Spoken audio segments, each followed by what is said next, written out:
Привет, с вами Pixel Devil, и я продолжаю рассказывать вам о том, чего лишились мы, родившись в этом участке нашей планеты.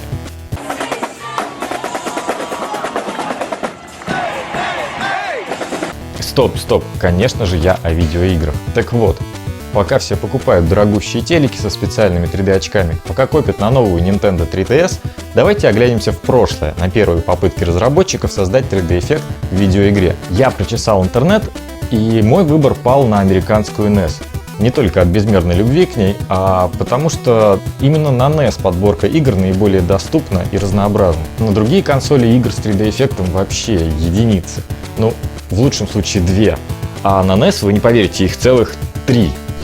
Поэтому, недолго думая, я их и заказал. Вот они. Ну что, вы готовы?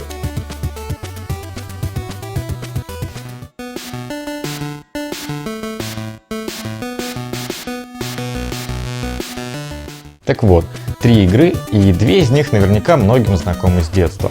Ну давайте по порядку. Начнем с Red Racer. Ну, давайте сначала немного о геймплее, чтобы потом не отвлекаться от рассказа про 3D эффект в ней. Play Red Racer. Play with power. It's turbo speed in 3D. It's treacherous tracks, hot cars, hairpin turns. One mistake and you'll roll. Red Racer, only from Nintendo. Now you're playing with power. Red Racer, а в Японии Highway Star, это незамысловатая гонка от Square. К тому времени молодая компания еще не определилась со своим призванием и не была синонимом Final Fantasy. Сразу после стартового экрана нам предлагают на выбор 2 автомобиля и показывают карту первой трассы. Каждая трасса разделена на чекпоинты, и за отведенное время вам нужно доехать до очередного спасительного флажка, который добавит таймеру времени. Если же не успели, все, гейм-овер и все заново, с самой первой трассы, и никаких поблажек. Думаю, почти каждый, у кого была приставка со слоном, ну или без слона, да, именно ты, прекрасно знали управление.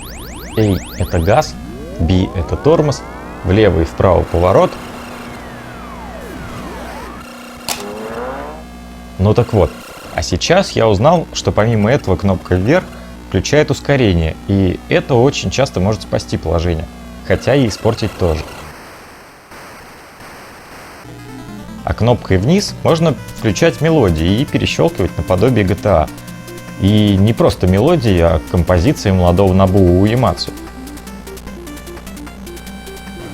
Кстати, от выбора автомобиля не зависит ровным счетом ничего. Энтузиасты даже проводили тесты и покадрово смотрели изменения скорости машин как в обычном режиме, так и с включенным ускорением. Результаты идентичны.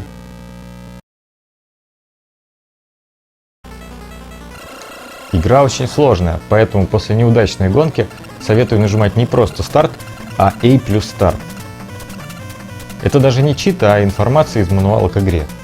Эта комбинация позволит продолжить игру с этой же трассы, а не с первой. Концовку этой игры, я думаю, хотели увидеть многие, а видели единицы. Поэтому с радостью заспойлерю ее вам.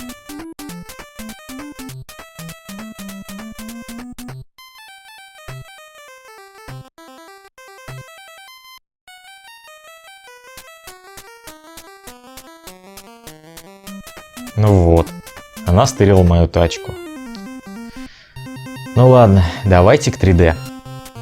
Берем самые обычные очки. Кстати, если у вас тоже есть красно-голубые анаглифные очки, можете одевать и наслаждаться вместе со мной. Переключаться в 3D режим можно в любой момент при помощи кнопки Select. Итак...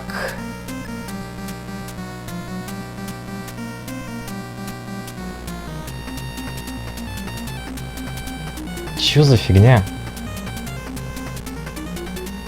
Где 3D-то? Мелькает все, гребит и никакого эффекта. Что за обман-то? Да эти хреновые картонные очки обычно к журналам прилагаются. Для такого дела можно и нормальные прикупить. Только что-то ни черта не помогает. Причем, если прищурить правый глаз и смотреть только через красную линзу, изображение видно нормально. Ничего лишнего. А если прищурить левый глаз, то я вижу оба изображения одновременно. Чего быть не должно. Может, игра так и сделана, что обычные очки не совсем подходят, потому что недостаточно затемнены. Ну хорошо, попробуем сделать потемнее.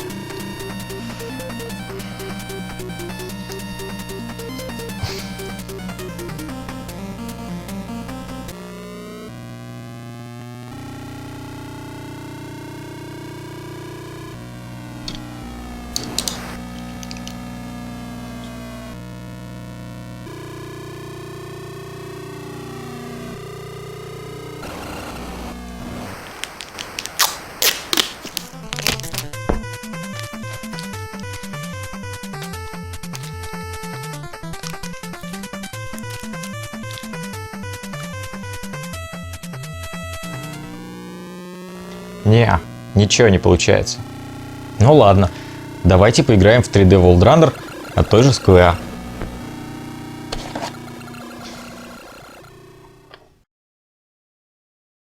К черту все. Сразу посмотрим на 3D эффект.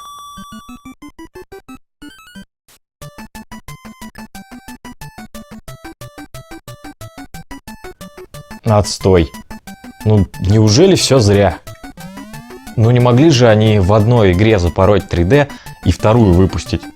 Как добиться эффекта-то? Ну я уже не знаю, что сделать. Может быть, их наоборот надеть?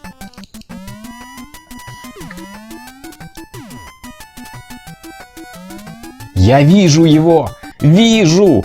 Но какого хрена? Почему на куче форумов и Википедии, которые я прочитал еще перед покупкой этих игр, написано, что для игры нужны обычные анаглифные красно-голубые, или как они в оригинале называются Red and Cyan очки?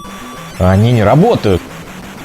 Дело в том, что если взять любую картинку, предназначенную к просмотру в обычно красно-голубых очках, и сравнить с тем, что мы видим в игре, уже становится понятно, что цвета располагаются наоборот, и очки нужно как минимум перевернуть. Единственное место, где я нашел упоминание правильного ношения очков, это, собственно, инструкция к 3D World Runner. Полных комплектов этих игр уже практически не найти, потому что очки все повыбрасывали, хотя лоты с Rad Racer с очками все же иногда попадаются. И если присмотреться, то видно, что очки в комплекте не красно-голубые, а голубо-красные. Но и это не совсем так, они скорее сине-красные. В общем, голубая линза таких очков недостаточно затемнена, и поэтому придется надеть еще одни такие очки или подкрасить голубую линзу синим фломастером. Ну, в общем, придется поохотиться на аукционах за оригинальными очками, а пока нацеплю еще одни.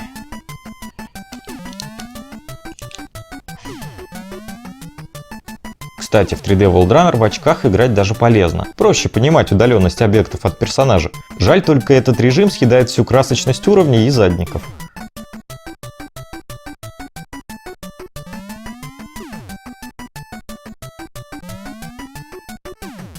Вообще игра хорошая, многие наверняка помнят ее еще со времен Денди.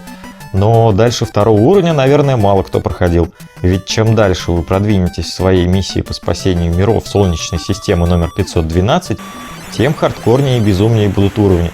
И вскоре превратятся во что-то вот такое.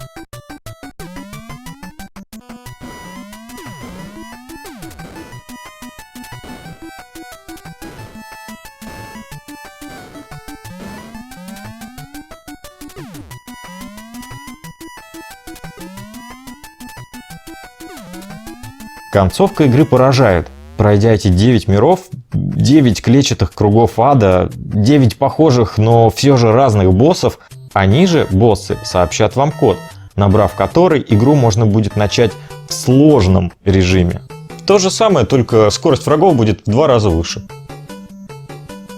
Ах да, и пару слов о 3D в Rad Racer. Здесь на самом деле оно не так уж и впечатляет.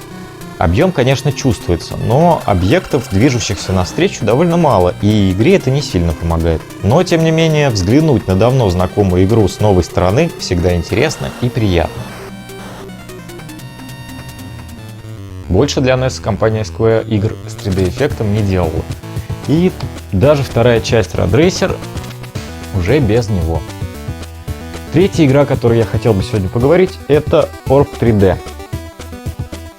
Довольно интересный пазл-гейм, и она тоже использует специальные стереоочки, но совсем другие. 3D здесь достигается при помощи эффекта Пульфриха. Он основан на задержке зрительного сигнала одним из глаз, для чего на нем должна быть одета темная линза.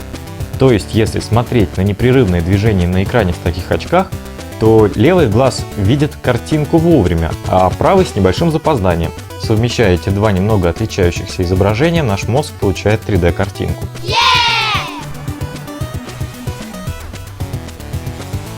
В таких очках можно даже в обыкновенных фильмах с наличием большого количества движухи получать стереокартинку. Вопрос только, где же взять такие очки? Дело в том, что эффект Пульфриха настолько непопулярен, что в свободной продаже их просто не найти. Зато их довольно просто сделать самому. Способ первый.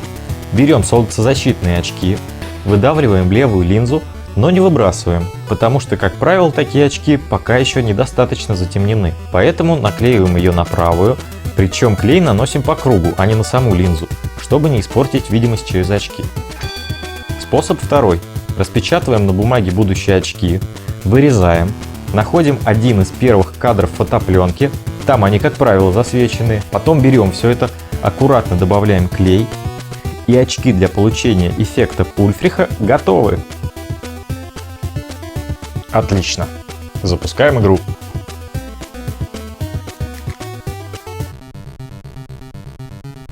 Старт-скрин уже довольно крутой. Так и хочется потрогать летающую пиктограмму 3D руками.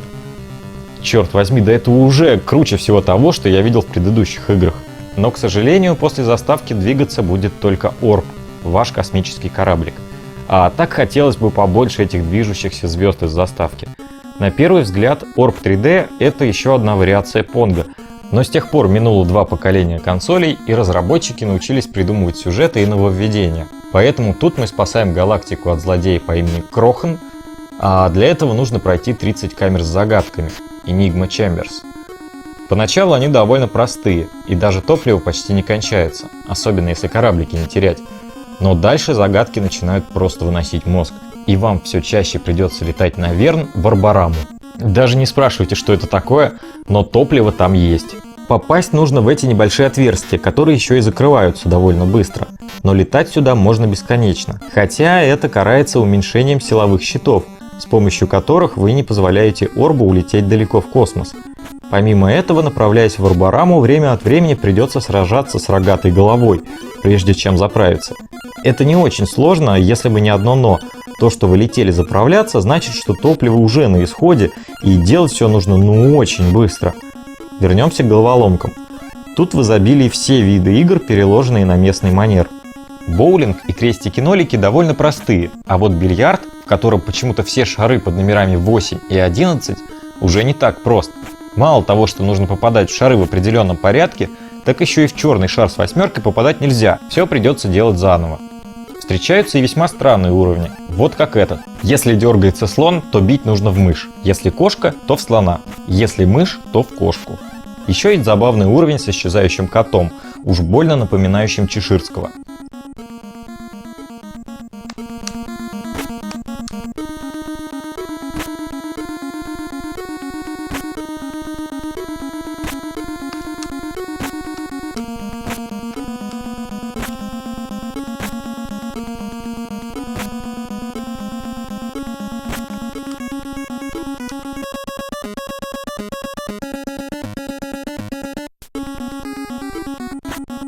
Да ладно! Но это же вообще ад! Ну давайте все-таки попробуем написать название этой жевательной резинки.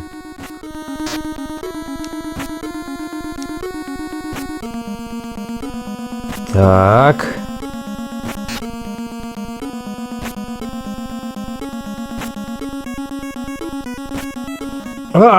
Ну вот, еще и топливо кончается.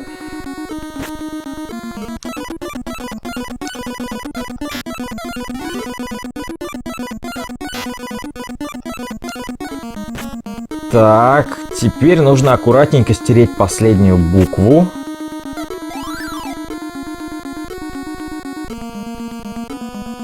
Когда-нибудь я обязательно ее пройду. Надеюсь. Уж очень хочется взглянуть на этого последнего босса, так сказать, вживую. Для NES 3D игр больше не было. Зато были для Famicom. По сути, платформа это та же, только японская. Японцам, как всегда, повезло, и у них было еще 6 игр со стерео 3D. Среди них и Famicom Grand Prix 2 3D Hot Rally с Марио и Луиджи на обложке, и JJ, вторая часть 3D World Runner, а еще много чего интересного. Но все это менее доступно. Мало того, что нужно 2 приставки, игры, да еще и специальные электронные очки ко всему этому. Но ничего, когда-нибудь и в них поиграю. Игры со стереоэффектом были и до NES, и после, поэтому давайте не будем далеко откладывать очки, я думаю, они нам еще обязательно пригодятся. Ну а пока я прощаюсь с вами, и помните, что чем больше вы знаете о видеоиграх, тем больше вы понимаете, что так мало о них знаете.